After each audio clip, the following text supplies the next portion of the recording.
ଏବେ ଏବେ ଯାହା ସୂଚନା ଆସୁଛି 17 ଯାଏଁ ହାଲୁକାରୁ ମଧ୍ୟମ ବର୍ଷା, 9ଟି ଜିଲ୍ଲାକୁ ସତର୍କ ଜାରି। ଆସନ୍ତା 17 ତାରିଖ ଯାଏଁ ରାଜ୍ୟର ଅଧିକାଂଶ ସ୍ଥାନରେ କାଁ ଭାଁ ବର୍ଷା ହୋଇପାରେ। ଅନେକ ସ୍ଥାନରେ ସ୍ୱଳ୍ପରୁ ମଧ୍ୟମ ଧରଣର ବର୍ଷା ହେବ। ନିଅଣ୍ଟିଆ ବର୍ଷା ସ୍ଥିତି ବଢ଼ିବ।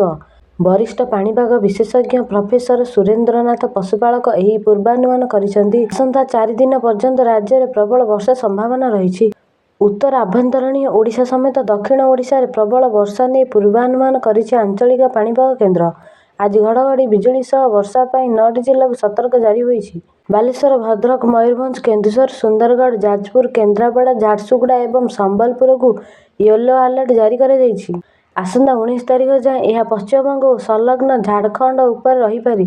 ଏହା ମୌସୁମୀ ଟ୍ରଫ୍ର ଏକ ଅଂଶବିଶେଷ ଅଟେ। ଏହାଦ୍ୱାରା ଆସନ୍ତା 5 ଦିନ ଯାଏଁ ରାଜ୍ୟରେ ବିଭିନ୍ନ ସ୍ଥାନରେ ହାଲୁକା ବର୍ଷା ହେବ। 16 ତାରିଖରେ 5ଟି ଜିଲ୍ଲା, 17 ତାରିଖରେ 6ଟି ଜିଲ୍ଲା ଓ 18 ତାରିଖରେ 5ଟି ଜିଲ୍ଲାକୁ ସତର୍କ କରାଯାଇଛି।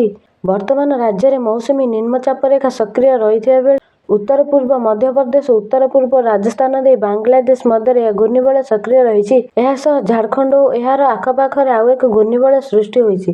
ଏହାର ପ୍ରଭାବରେ ସାରା ରାଜ୍ୟରେ ମେଘୁଆ ପାଗ ରହିବା ସହ କିଛି ସ୍ଥାନରେ ହାଲୁକାରୁ ମଧ୍ୟମ ଧରଣର ବର୍ଷା ଲାଗି ରହିଛି। ଏମିତି ନୂଆ ନୂଆ ଖବର ଜାଣିବାକୁ ମୋ ଚ୍ୟାନେଲକୁ ଲାଇକ୍, ସେୟାର, ସବସ୍କ୍ରାଇବ୍ କରନ୍ତୁ। ଫେସବୁକରେ ଦେଖୁଥିଲେ ଫଲୋ କରନ୍ତୁ। ରହୁଛି, ନମସ୍କାର।